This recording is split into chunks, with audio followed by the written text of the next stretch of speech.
Hey everybody, welcome back to Event About It, the Dynamic Dialogue After Show. I'm your host, Megan Martin, and I'm here with the fabulous Will Curran, and we're going to get right into it.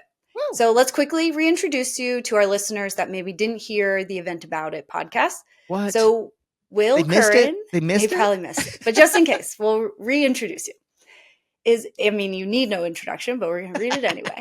Widely regarded as one of the most innovative minds in events and marketing, most recently leading the growth of wearables and rich data and events at head of Click at Bizaboo. He's a visionary founder of Endless Events, creative force behind Event Prof community, charismatic host of industry-renowned podcasts, Event Icons, Event Brew, Event Tech Podcast, celebrated as one of the most influential figures in marketing, meetings, and the event sector.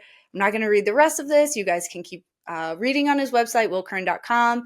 Started his career in high school, collaborated with global brands, Amazon, Google, Louis Vuitton, Warner Brothers, Anheuser-Busch, Uber, you name it, he's probably worked with them. He's a trusted expert for taking events and businesses to extraordinary heights. Be sure to follow him on LinkedIn and check out the website.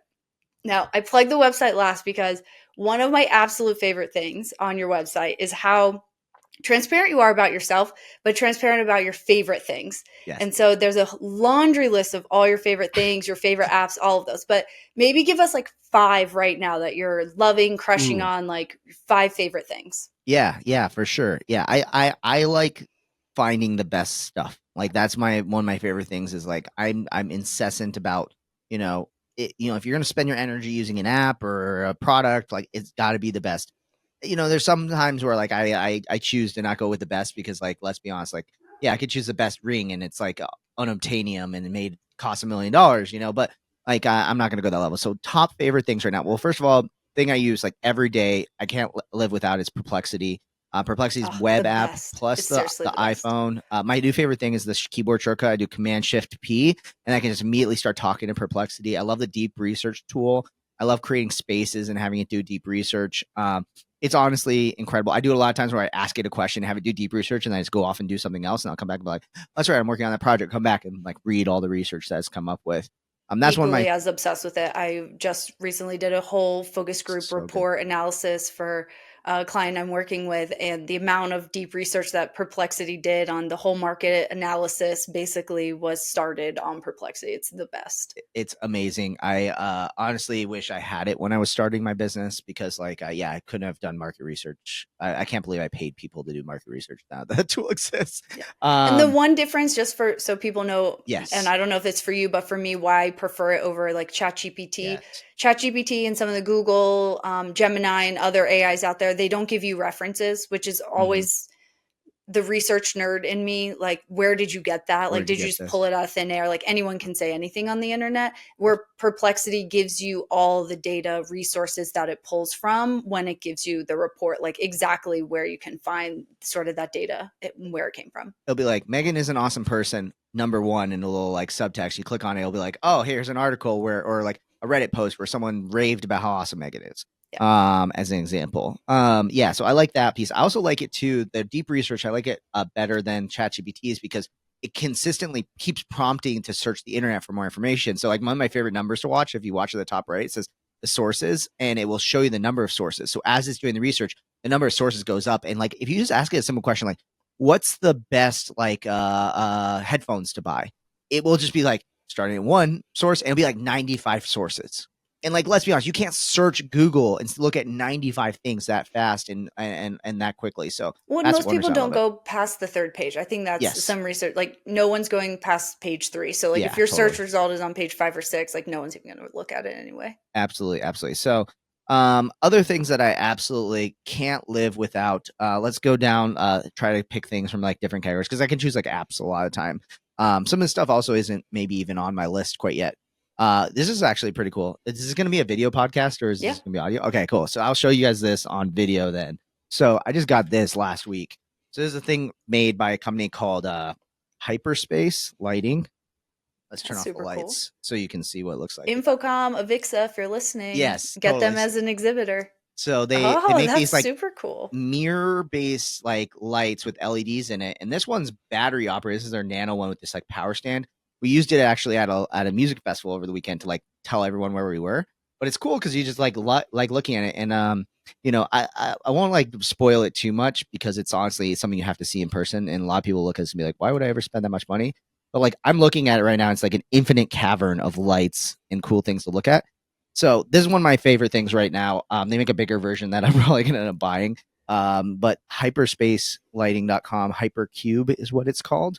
That's Where would one. you use that in an event? Like a great example at the music festival, but like where would a corporate event maybe implement? Honestly, like everyone knows, like music festivals, like okay, lighting, something cool to kind of look at. Honestly, I would even put the 15-inch version in like in a hallway. I'd put it in a booth, and people who are just walk by, they're like, "What is that?" And if you've Oh never wow. seen one of these mirror-based like devices before, it just captivates you. And like, I think that's where it's cool. It's just kind of like an art piece. It's just kind of neat to look at. So more like personal, I think, than that. But I have seen it. There is a couple companies that make it. Like I got inspired by this from Electric Forest because they have a decahedron version of it that's like Mm, 12 feet tall by 12 holy feet cow. wide, and you can like actually go under it and look at it. And I know Trippy. those things exist where you can rent them, but like that, I have nowhere to put that thing. But Sure. also, like it probably costs $20,000 to make, whereas this is like $150. So I mean, that's worth a cool investment in a booth to draw traction. I mean, totally, everyone's always looking for like, oh, what's the innovative thing to drive traffic to my booth? Like, make a smell or a light. Like, yeah, people who art bake piece. cookies in their booth always have a line because you're like following the smell to the booth to the fresh cookie. Same with a light. You are making me super hungry now. Thank you. A moth to flame, if you will, to your booth. This was like a moth to flame. We were joking. We said this is like a moth to flame for ravers. Like ravers, just like they come out, and it was always so funny. We had like just as a staff, I put it on a tripod like stand, and so when we were just standing there, I just set it down so I don't have to hold it anymore. And people would just walk up and be like, "What is that?" And I'm like, yeah, it's a hypercube." And they're like, "What does it do?" And we're like, "Just look at it." And they're like, "Whoa, it's a portal to another dimension." It's a very interesting piece for sure. So It's cool. highly recommend that one. Okay, other favorite things that I have. Um, okay. Damn, I'm really into plants right now because the Della's got me into plants. And deep research with perplexities made it so easy to be like, I want this kind of thing, and it just figures it all out for you. So let's see, what other cool things am I absolutely obsessed with right now? Okay, here we go. Let's go with this. So Peak Designs, who makes famous for backpacks and stuff, makes a phone case, and I'd been voiding their phone cases for a long period of time, mainly because I just didn't have a need for this attachment system they have on the back of it. But on the back, they have this little square, and we, for most people who probably use an iPhone, that's probably the majority of people listening to this, and those who are aware that Apple has like a MagSafe like magnet system. It allows you to That's what's like on the attach. back of mine, Yeah, MagSafe. allows you to like put it on a stand and things. I love putting my phone in standby mode, but we recently got into e-bikes and biking around, and I needed an ability to put my phone up to see directions and things like that. And I was like, you know what? It's time for me to finally invest in the Peak Designs universe because they make this lockable, like square thing. I don't know how to describe it, but they have wallets, they have a phone, bike stand, but more importantly for me is it also has one for the car, Mm. which you can do MagSafe in the car, but to be honest, I've never had a MagSafe stand hold enough to make it through like an off-roading trip. And obviously, if most people probably know from my long story I gave in the first half of it, this is I go off-roading and camping a lot. So it holds it really well. I like it a lot. And honestly, this case is built amazingly. Like I have the newest iPhone with the camera button. Like the spot for the camera button is like one of my favorite. Like I've seen other cases that are so much cheaper made that aren't this way. The buttons are really nice, and I went full dad mode and got like brown leather, which I'm not a big fan of brown and leather, but like I was like, you know what, I'm gonna get the like rose gold version of the phone and do brown and things and like embrace like the brown color today. We're And moving away from lime green and yellow. I know I'm exactly. a little proud. Exactly. So big fan of Peak Designs stuff as well. And then I'm trying to think of like some other really cool stuff that I've been doing. Okay, and then I got one last one too. Do you want to keep this mainly event related? I can go down like more No, personal. wherever. I mean, we have all kinds of listeners here, so All right, any so favorite so thing. so I'll give another one that I don't think many people really think of, and I was really proud of now that I own a home. Is that I got a Ratio, which is like a smart watering system for your house. Mm, So yep, we're in Phoenix, where it's very hot. You have to be you not don't have to conserve your water, which is the craziest part, but you want to conserve your water because sure. let's be sustainable, people. We all know this, and Correct. so I like it because like if it rains, it automatically doesn't water the plants. It just knows that it's rained based on weather reports and stuff like that. But I That's hooked up a cool. bunch of other accessories. Like, for example, one of my favorite accessories is they make this thing called the Every Drop Matters meter. And it's essentially you hook it to the ratio and you put it over the water pipe that goes to your irrigation system. It measures how many gallons per minute are flowing when you're flowing your water in your different zones. So where this is really helpful is you not only get to monitor how much water that you're actually using to actually water your plants, not just an estimated amount, but the actual amount of water. But more importantly, what's cool is that in the chance that your zone runs and it uses more water and you can see it's running higher than its its average it's supposed to use, it'll alert you that you probably have a leak, which is really important. We obviously know if you leak, it just wastes water. It might kill your plants too. I mean, But as someone who has flooded my house yes, twice, 100%. So I would appreciate that feature with an automatic shut off. amazing. And yeah, it has an automatic shut off that like turns Yeah. it off automatically. Also, similarly to, I'll give another bonus part of this is the mow and flow. I did a bunch of research. Again, this is before Perplexity existed and told me this is the best, but I just did a ton of research on these things.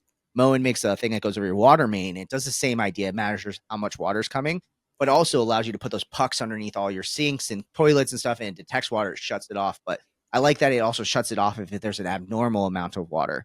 So I think in a day and age where we know that probably, now that renewable energy is becoming more and more important, I think the next thing for us to focus on is going to be water consumption. Sure. Is a really, really cool tool to potentially monitor your water consumption. And as somebody who's never plumbed before, I've never done a plumbing project other than installing a bidet. This was actually really easy to do. I literally just cut the PVC pipe, slipped the thing in, turned it, cool, put some glue on it, boom, done. And I was like amazed. I'm so excited. I'm a plumber now, y'all. So Oh my gosh, yeah, do highly not recommend. say that. It is the one trade I will, that and electric, the trade I will always hire out. Yeah, definitely. I've gotten electric down at this point, so I'm pretty proud of myself for getting plumbing. Nice. So oh, well, that's awesome. Full adulting mode. This is interesting to see Will in full adulting mode about water, AI tools for water and plants and all the fun stuff. Definitely. So in the same vein of technology, we're talking, you talked a lot about wearable tech when you were at Bizzaboo. Yep. And how do you think, not necessarily just Click, but in general, where do you see wearables changing event networking? For sure. Yeah. So I'll do the quick plug for those who don't know. So Click basically is a wearable smart badge that allows you to instantly exchange contact information amongst people. Allows you to do the same with obviously exhibitors. So you avoid those awkward QR codes and everything like that. But most importantly, you've now created value for your attendees who now have an easier way to network and get exchange contact information that now you can track them everywhere they're going around the venue and get ROI data. It's very, very cool technology. If you haven't heard of Click, KLIK, go check it out. It's absolutely phenomenal. Again, I was a customer, so that's why it was so easy for me to slip right in and just be able to explain this and help them grow the market. But where I think wearables really are going is that first, more events need to adopt a tool like Click. We need to make it so we can create systems that allow people to get off their phones. Whether it's being able to make it where, for example, someone can go up and look at the schedule on a TV and it automatically recognizes their face and shows them their personal schedule. The more we can get people away from the notifications, the buzzing, the day-to-day that's constantly pulling them back when they're at events, I think the better. But where one thing, sorry to interrupt you, but the College Football Hall of Fame in Atlanta, they do this. Yes. I don't know why more events, and maybe the tech's not advanced for events yet, but when you check into that museum, Hall of Fame, whatever we want to call it, you pick your team. And as you walk around, the screens will shift and show you information about the team. And it's all RFID from your lanyard when you pick. So boom. Talk about scalable personalization. Yes. Why haven't we adopted that type of technology in events yet? Exactly. And so that's one of the definitely futures that we can go down that route too, is now you have the ability to sniff out where attendees are and who they are and give them personalized experiences when they're going in. I'm imagining, for example, you go up to the omelet dude who's making the omelets at the thing, and you already said that you are gluten tolerant, and he doesn't try to offer you something that has gluten in it because he already knows. There's always little things that I think that we can do that will create wow moments and make people feel like a VIP experience. Everybody wants to feel like a VIP at their event, so let's deliver that. One of the crazy ideas that I really believe that we can go towards with events that I'll talk about here on the show is that we're getting to this point where now, we can track which sessions you attended, right? We also have the ability to summarize sessions using tools like Voxo as an example, where they generate you a beautiful report showing you all the key points of all the session you attended. You can also then summarize the entire conference. You you haven't heard of Voxo, it's voxoevent.ai. It's super It's cool. super cool. It's so cool. I think this is also going to come to individual personal conversations too. And I think where we're going to go with wearables is the ability to summarize conversations we've had.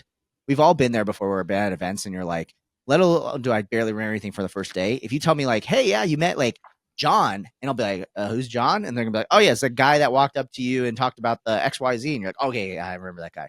But imagine like you could summarize your conversations and remember every conversation that you had, what it was about.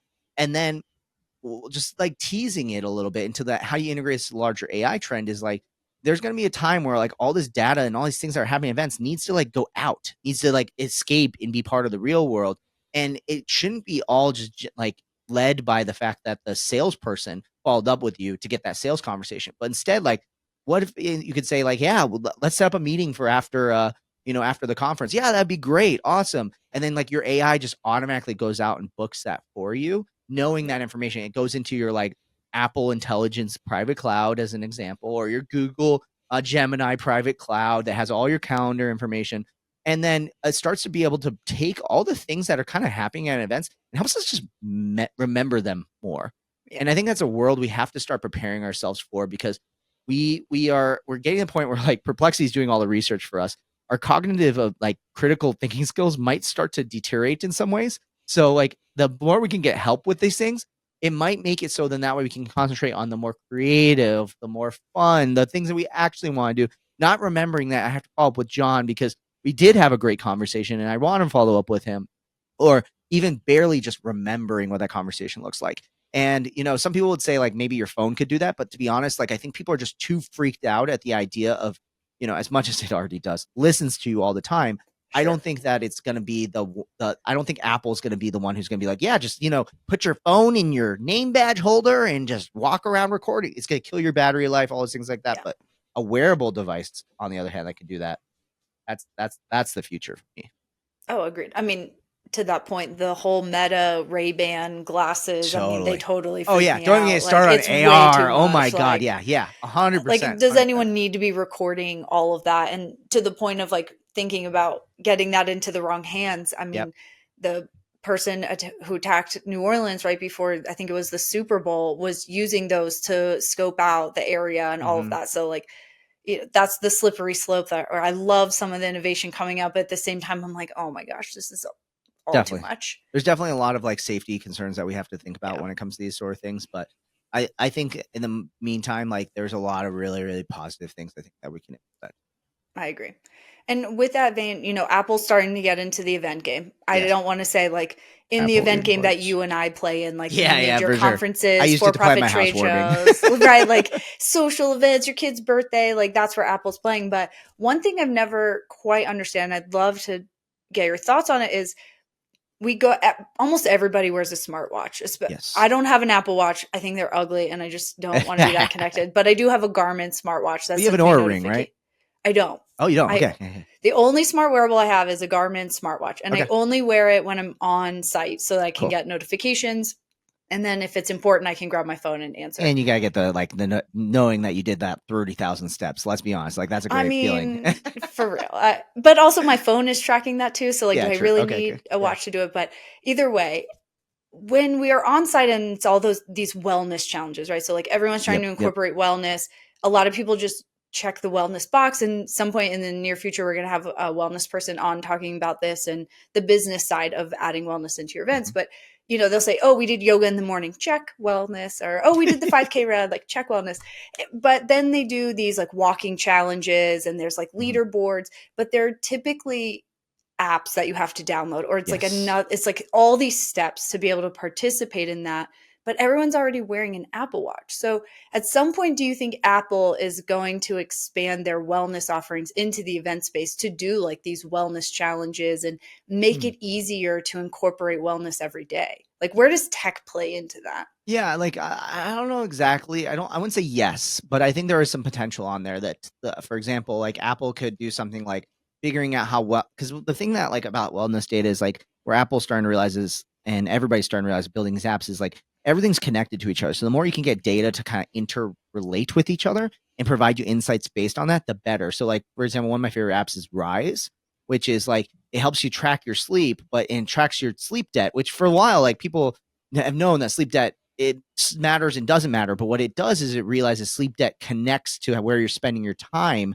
And for example, during different times of day, you have these dips and valleys of energy. We all have an afternoon dip, we have an evening peak, morning, grog for me, as an example. And so what it's cool is that they basically realize, like, let's put this on the calendar and bring this information in to help you understand where you're planning your day and these different energy levels and sleep debt, and how these different pieces of data all come together to create a holistic idea.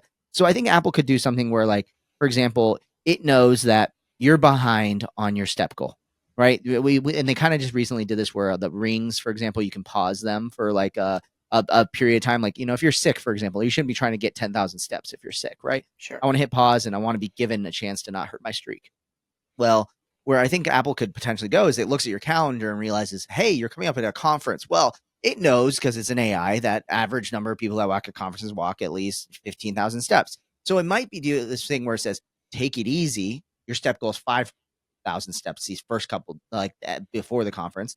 You're going to do the conference and blow it out. And then it's going to then give you a break and say, look, go for 5,000. Like, and start kind of automating a little bit the way that we do it and bringing in that holistic data. And that's where I trust Apple to come in. I do think the wellness challenges with the Apple integration is really smart. Like, a lot of these wellness challenges with the step counters are like connecting to the Apple Health data. I think where it could be also really interesting, this is where no one I think is really playing around with. And I want to give a shout out to Charles Trong, who created Click. And he was the first person I've ever seen that actually physically did this.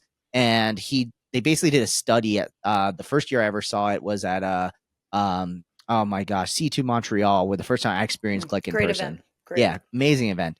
And Charles had this idea that he said, look, like, we're building these wearables, people connect, but I'm also curious to know, like, is there any other like physical pieces that connect to events? And so he measured perspiration and heart rate of attendees. And so I participated in the study, and he said, like, there was a lot of really interesting insights. And I think the thing that we need to figure out how to do is, like, it'd be cool if that could somehow pull in that data from an Apple Watch, because now we have heart rate, we have, all these different things like that. We could pull that in. And I'm imagining a world where, for example, if we know that, like, we did a keynote and we can see that everybody's heart rate rose during the keynote. Oh, great. Well, people were really excited. Oh, hey, like, are people, what's the average number of steps that people are getting? Are they actually moving around?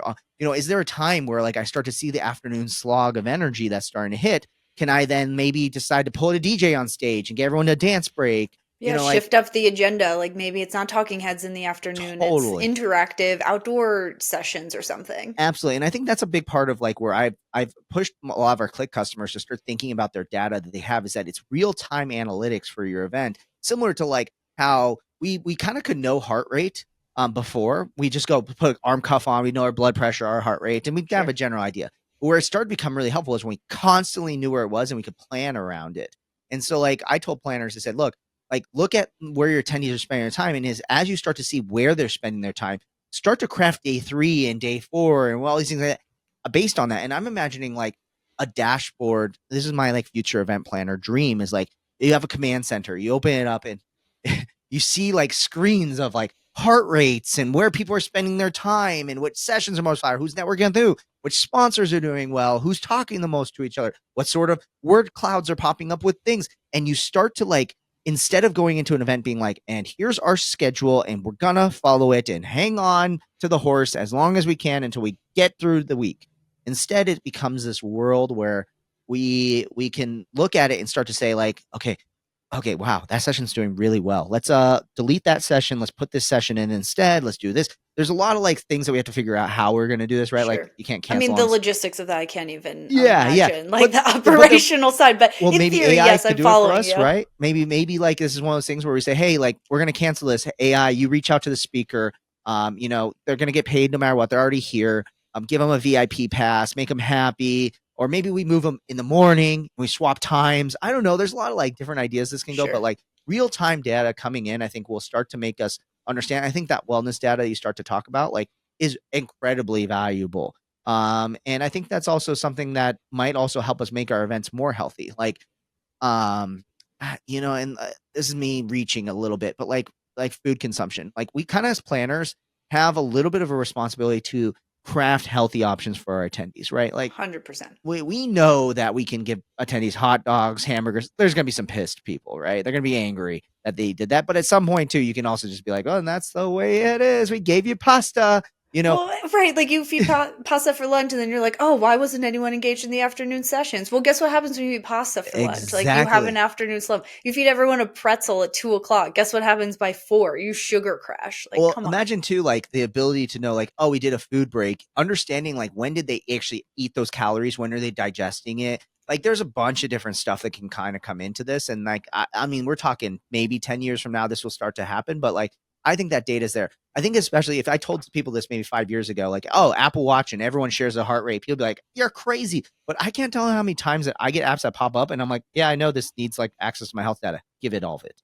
Like, I want it to have all of it because I know that it's going to create some better experience. And I think it's just going to take one planner, one technology to try to take that leap of faith and say, we do this. And then everyone's going to be like, wow. And it was so amazing that they kind of knew that we were not enjoying that keynote and they redesigned the content. And I felt like they were responding well to it. And to bring the analogy back to the DJ portion for a second, we do, as a DJ, like that's one of the things I learned very early on. And I'll share this tidbit that may or may not be obvious. You can yell at me in my LinkedIn DMs if I'm about to mansplain at what a job of a DJ is going to be. But the reason why DJs have not disappeared, even though laptops can do this now, AIs can do this sort of stuff. You can play a recorded mix for all we care. The reason why you hire a DJ and they do so well is you can look at the dance floor, see how you're moving, see it, what they like, and then craft based on it. And that's what I used to do as a DJ. Is I would sit here, I'd play, I kind of knew what my playbook would be and be good. But like Sure. the fact that I could play a specific song and then see their reaction to it, I would then kind of change my set based on that. I might play a little bit more techno remixes of stuff and then avoid the hip hop, or I might play more hip hop, or and that's the job. And honestly, I think Martin would totally agree with this idea because he's an incredible DJ. Is that like that's what makes a DJ a lot times better than a band? Is that a band's kind of like I got to sit there and play, and I got to play the song out. But if you play like And I they don't have know. to take a break. They're Yeah, like, and oh, you I'm have to so take tired. I need a exactly, 15, 20 exactly. minute break between each set. Exactly.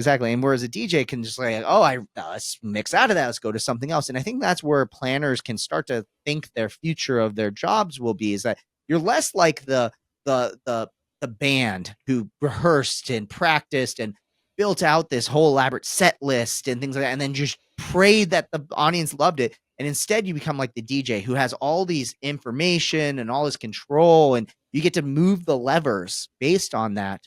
That's where I feel like planning's going if we bring in that health data and all the data we can ever get. I agree. I talked on an earlier episode why I prefer business events and conferences over like a social program. And, a wedding planner, you've got 4 hours to get it right. Like Yeah, if totally. you don't nail it in 4 hours, you don't get to do it again. Totally. And with conferences, we get 4 or 5 days to surprise and delight. We get 4 or 5 days to really nail the conference content. If the keynote didn't hit it on the first day, we can make tweaks in real time Totally. overnight to surprise and delight. We ran out of things or we had a rough moment in day one. We have time to make it better and make it up to them, and them being attendees, Yeah, it just makes it such a better experience. And you have these like greater aha moments. Don't get me wrong, I love a social and their party and they're beautiful and all the well designed, but I would take a business conference any day over a social event totally. because of what you're saying. Like you get to curate these multi-day experiences and really get it dialed in for, Do you see that every as an person. attendee or just as someone working the event itself too? As an event designer Okay, and yeah, event yeah, yeah. strategist, I I agree. prefer it. I mean, attending, I probably would take a social event over a conference just because the introvert in me is like, Let's stepping into lower the another bar. conference of 2,000 people. I'm just like, catch me at the bar when you're done. Like, I don't want to step into this room and have the Yeah, same awkward small talk over and over and over again. I But agree. Agree. designing and thinking strategy, there's so much more opportunity that we have to go in the events world. And I think people are finally looking at data differently, which is kind of why I started Mm-hmm. my consulting business this year on top of, working with EMC and starting to dig in with Bear Analytics more, is because I think people finally are starting to not just have reports of data, but Yeah, actually looking at it and analyzing it and be like, wow, I had no idea that segment of our audience was going to these sessions or doing this Hmm. thing. We should lean into that more and like designing smarter, better events for people. Definitely, definitely. And I'll share something. Yeah, for all those people who make it this far into the show and also came to the exclusive VIP after party, I'll give it a nugget. Something I almost would never say potentially publicly, but or have never said at least once. So this is an exclusive.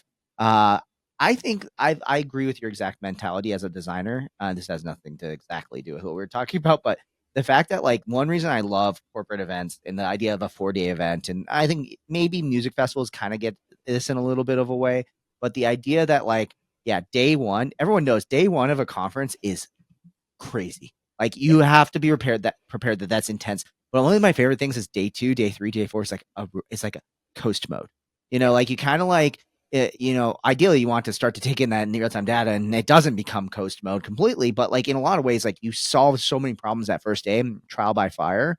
And that's one reason I love corporate events is this idea that yeah, you have time to like fix things and change things and like I can't tell you how many times that I've done multi-day events where I go, yeah, we'll figure that out by the fourth day. Like we'll get, yeah. Oh, we have to make a PowerPoint deck. Ah, we'll do it by Friday.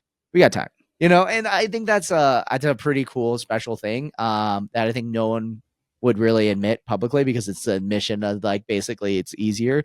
And the mission that like sometimes we'll just wait until the day before to build things. I But mean, every speaker ever, like, everyone, I don't right? know even know why people like, oh, send us your slides in advance. Like, Totally. every speaker's going to change them at midnight the night before anyway. 1000%. I think you actually are probably one of the few people that have the actual data that shows that that's Yes, 100% true. And we do. yes, definitely. I think it's one of those things where, like, I'll share that because I think it's something we have to be really grateful for, and also recognize too that, like, yeah, we have this potential where, yeah, you don't have one shot to get that. You do 4 days. It's still one shot. Like Correct. if you show up at the wrong venue and build the stage in the wrong thing, that event's not happening, right? Like, Correct. if you, yeah, if no one shows up, yeah, it's not like everyone's just gonna show up now 2 days from now, but it's one of these things where you do have a little bit of time to kind of fix and change things, and I do think there's a potential to create a more dynamic event, and I think we started to see that a little bit with unconferences as an example. Yeah. Like people started being comfortable with the idea of like we go in with no schedule, and attendees love unconference models. Planners don't quite like it because there's so much hand holding that has to happen. But I think that planners also like it too because, like, let's be honest, like, who actually enjoys is the reason why one of the first things that when we started saying AI tools could do, you're like writing session descriptions and titles of things and bios and stuff like that. It's like, look, like I can just give that to an AI. It's like, well, maybe if that's the first thing that we want to get rid of, that's the first thing we should get rid of completely, too. So, yeah. Anyways, I mean, if you also think about the majority of the generation that's coming to events and doing that are millennials now. And I think about growing up, I read all the Goosebumps and I would go yeah. to the Goosebump theater Hmm. shows where like you create your own journey. It's be like, what do you want to happen? If you want this to happen, go to page 12. If you want this to happen, go to page Totally. 37. And so then we get put in these boxes and we go to conferences and be like, here's your agenda, pick your session, can't veer, like pre-register. And if you don't go to that session, you can't change, you can't do all of this. And I'm like, but what I thought I wanted to do 3 months ago when I signed up for this, or as people today, Yeah. 3 weeks ago, 2 weeks ago, and what I want to do right now, it's the age old why, post event surveys cannot be the single source of truth for making Yeah. decisions because you're only getting the extremes and like what people say they want and then what they actually go consume or go do are not always the same thing, which is the Totally. beauty of AI and these recommendation engines because yeah, you could say you like that session, but then you consumed 5,000 other pieces of content that had nothing to do with that. So what are Totally. you really interested in? I want to take us down a little bit of a rabbit hole, but I don't think I just had this moment pop in my head while I was thinking about this recent learning that I've kind of had, and I figure I'll share it here. Is that so? I've been revitalizing my DJ career and kind of like getting my brand out there. And one of the things I've been doing is live streaming on Twitch. And I've live streamed on Twitch before, both video games on like my PS5, not like an elaborate setup, and then also even DJ with friends like over the pandemic using Twitch. But I never like really dove deep into like the Twitch culture. And granted, this is like maybe a subculture of things, but I do think that people who are in Gen Z are way more familiar with Twitch than any For other sure. generation. And I think I one mean, it thing that, was part of the election. Like there were yes, interviews with Trump on the election. This is not a political post, so don't come yeah. after me. But like the fact that they're even having politicians on Twitch streams just shows you the power of that platform. Definitely. And so in getting into it, I started sinking my teeth into really understand the culture of things and stuff like that. And I think one thing that we have to keep in mind is similar you mentioned the choose your own adventure. Right when I started getting involved in events, choose your own adventure and personalization, things that are just starting to come up as trends. I think because of that, what we're going to start to see is like, this is something to keep in mind, future planners out there, is that there's a generation coming who, for them, an event is like tuning into this live stream and they get to just interact directly with the person while they're like talking, playing a game and things like that. And if you want to talk about how maybe content's going to shift, like where's the live chat where I get to chat with other people and have conversations while this other content's going on? Where's the ability for me to ask a question and interrupt the person while they're doing that thing and get instant feedback, not just wait for a Q&A section on there? How do I, what is that experience of like, I did something, I attended your session and now I bought your merch because of it. And boom, there should be some sort of like fireworks should go off or something like that. like if you haven't had a chance to really like involve yourself in seeing a Twitch live stream done, watch a few of them and watch how like that experience is totally different than television. It's totally different than a lot of things out there. And so my suggestion, this is just totally like, this is my random, like I have to get this out of my brain sort of moment, but like check that out and just understand it, like you said about the choose your adventure. Everything is always constantly changing, and don't rest on your laurels to be exactly the same way. And that people are looking for different ways to experience things, and especially generationally. We love to tap things on generations, but like that's going to happen eventually soon too with content. Is that like no one's going to 100%. want to sit in a chair and just watch someone lecture them and give them a deep TED talk. They might say to them like, entertain me, educate me, and entertain me at the same time. Hey, I've been saying this podcast is edutainment. That's what I've been Yes, calling it this whole time. 100%. We're the memes, Yeah. We'll pop up some memes throughout the episodes. But that kind of segues into the perfect conversation. I kind of want to round out our dialogue today is thinking about community building. And you and I have spoken at many conferences about this. You built Eventprof Community, which I was happy to be one of the first founding members of. Woo. And Thank you for it's that. such a great concept, but I don't know that people have really found the right solution of this like event to community model. And we've kind of laid out some pathways and some things to do it. But now that you've done it a couple times and now that you're really getting into the Twitch community, like what are some tips for somebody who wants to turn their event, do that post-show content and really turn it into a year-round community where the event is the gathering place of those people? Definitely. So I think you're doing it right with your podcast and as an example actually of this. And I'm starting to see this trend a lot more in something that I actually haven't 100% engaged with yet as like a consumer of content, but it's the idea that like there's post-show content, there's exclusive content. You can come and get this here. Like I see a lot with like, for example, streamers being like, oh, you can get the recording of this DJ set. I'm not going to post it on YouTube. It'll be up on my Patreon as an example. But I see a lot of that. I see a lot of like, for example, the Twitch streamers that also build Discord communities around themselves, which is wild. Like you would never think, and like I'm not these artists aren't like Dead Mouse. I'm mainly in the EDM world, so these aren't like Dead Mouse level artists. You might have some that are like starting to build towards that level of fame, but a lot of them are like, they might be the same level of fame as me. Like guy in his bedroom likes playing great music and maybe makes a couple songs here and there. But so many of them are starting to make these Discord communities where it's like, hey, come and join my Discord community. You log in and there's people in there constantly talking, constantly hanging out. And what's interesting to see too is this blending. And this is where like I also wasn't like 100% sure about at first, is like people like blending in like lifestyle stuff. Like when you think you're going to join, like, for example, Eventprof's community, we were like, you're going to come and talk about events. But maybe the thing that was missing potentially for Eventprof's community was this idea that was like, hey, where's like a place just to talk about like what clothes we're wearing and what TV shows we like, what movies, and like start to build beyond that. You came in here as an event prof, but your world and your interests are so much bigger than that. And let's find where you can still like create one single place for it. I think the idea of like micro communities is still very, very interesting to me. You see this also like very similar in the Twitch Discord communities, that there's Discords for everything. Like there's a community for the DJ music management file I use. There's a one for the this thing, and there's one for the raid trains that I do, and there's all these different communities. I'm Well, on them same for with electric Reddit. I cars. mean, there's a Yeah, Reddit thread for everything. I get on Reddit to talk about totally, Bravo and event stuff and tech and AI. totally. There's And a thread for and everything. that's where Reddit I think kills it. And did you hear about the news that Dig might be coming back too? Right, like so there Oh, might be some potential that Dig comes and maybe saves us all from the public IPO that is Reddit. And sure. what's interesting is that I think like where Discard misses in some ways, and they might be fixing this with the "I in case you missed it" section, but like, what's the one central place I can go to get everything I need and For sort sure. it by top, find out what's important, use AI to filter based on, I would hope, knowing me, but a lot of times it's just summary things right now. But I think that's one important thing for people is if you're starting a community now, it's like maybe this idea that realizing too that it's more than that. And I think we saw this a little bit in associations with like MPI, PCMA, ILEA, you name whatever association that exists in the events industry, that they all, you come in as event professionals, you join the association, but in reality, you started to become friends beyond that. You started to hang out, you talk about other things, you'd be interested in this, you go to each other's weddings, all these things like that.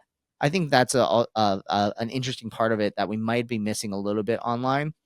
And then I think the last piece that I'll add on to this, as I can probably just rant on and on about all my learnings about community over the last like year or so, Sure. is the one thing I think that I will challenge online communities is that, and this is where I think Discord doesn't get it right, and honestly, some communities don't get it right, is that I personally don't feel always that chat is the best place for everything. Discord fixed this a little bit by creating forums within it where you can post and have threaded conversations, but I think to truly feel engaged, you need multi format engagement that comes in. You need a forum, you need a chat, you need voice and video, you need live webinars, you need event in person. It has to be multi format because, to be honest, like, forums are great for, I have problem, give me solutions, here's all the answers, let's push the stuff to the top that's the best. Chat is great when you're like, I need an answer right now, I searched it, I can't find it, but it's not worthy of a whole discussion. Like, Sure. how are you doing today doesn't need a forum post. But I that is mean, that's about, where omni-channel contact centers come in. yeah, Right? yeah, I'm already on Facebook trying to buy your product because I got ad notified. And so I just want to chat with you about the order versus picking up the phone or sending an email or totally. going to the website. But all of that feeds into these back end data centers, contact centers for commerce, for tech, for a lot of different companies. And I think that's a great point where not everybody wants to engage in the community in the same way. Some people prefer to share something over video or voice or, Hmm. it doesn't all have to be chat forums. And I think like where I think that this can go to, and I hope somebody like Circle, my favorite community platform, solves for this. And they started doing this, is making it where like you can search things and use AI to like answer questions that you have based on all the information within a community. But like where I think it's going to be really powerful is if you have chat, you have forums, you have video that gets recorded and transcribed. And then you do in-person events where, again, things are transcribed and summarized and captured and recorded and then pumped back into the community. Like, I think where a private community can come is like where it will thrive is in a world of like perplexities that can get you the answer instantaneously. Is like if you can curate really, really awesome people who really know what they're doing, and then people who really want to be like those people together, you can start to get these Reddit communities almost similar to like Buy It for Life, where it's like technically you can Google and ask what's the best cooking pan you can get, and Perplexity will serve you up an answer. But to be honest, if you go on the Buy It for Life forum, you ask that question, they're going to upvote what they think really a lot of people there have had for life, and they really think is the best, and that they're like Yeah. super thoughtful.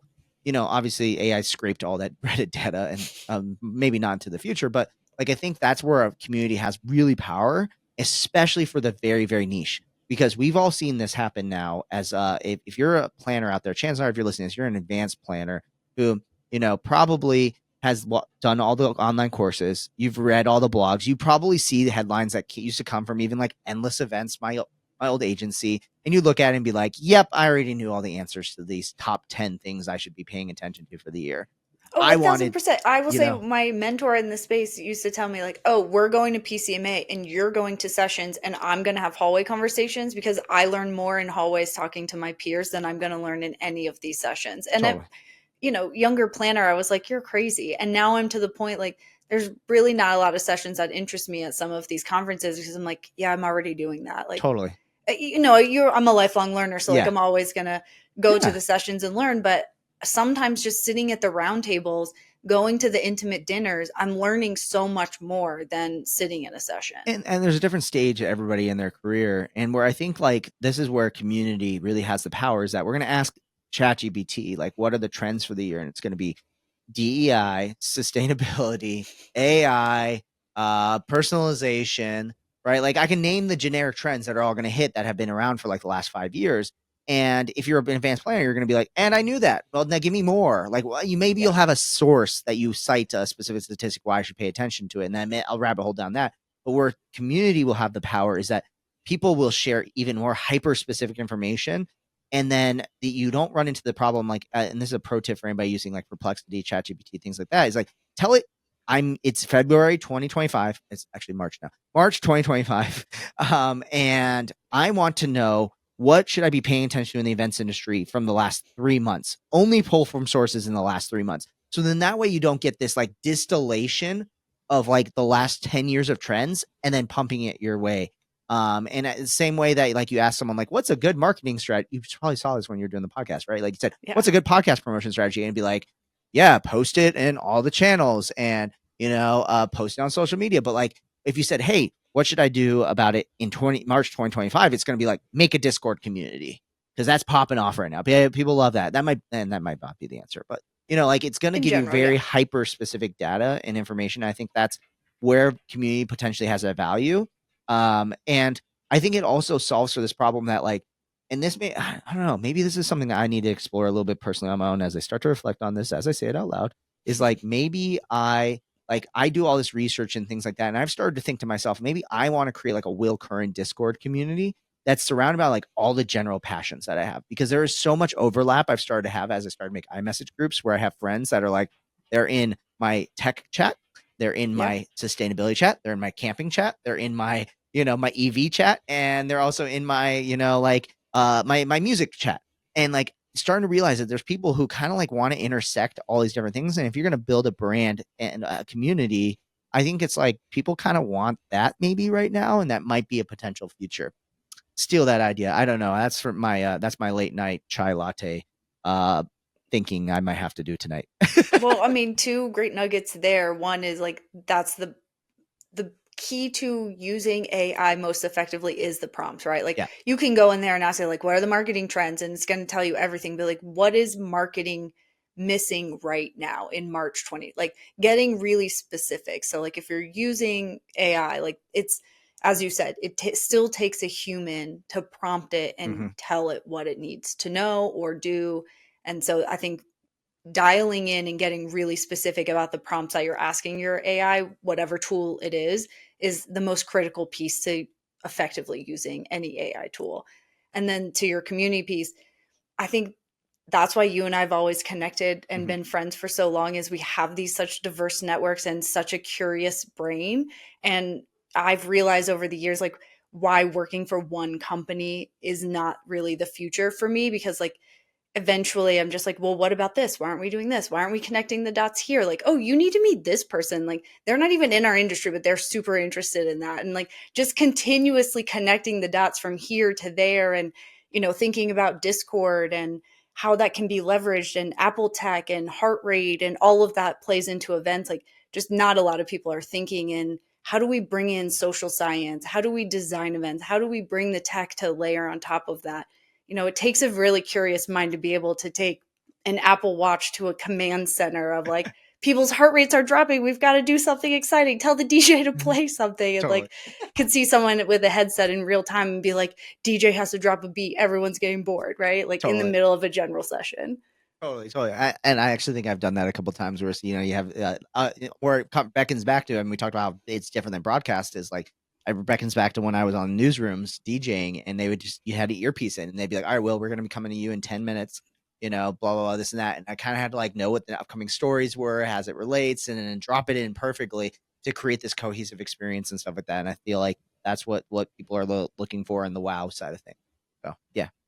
Totally. Well, we could continue talking forever. Literally forever. Forever. But I hope everyone very much enjoyed this dynamic dialogue after show. Thank you, Will, for being one of the first guests on the Event About It podcast. It's always a pleasure to have you on. And I just have always enjoyed the dynamic dialogue and conversations we have because, man, we could talk about a million topics. I mean, off-roading and adventuring on top of all of the tech and event stuff that we love.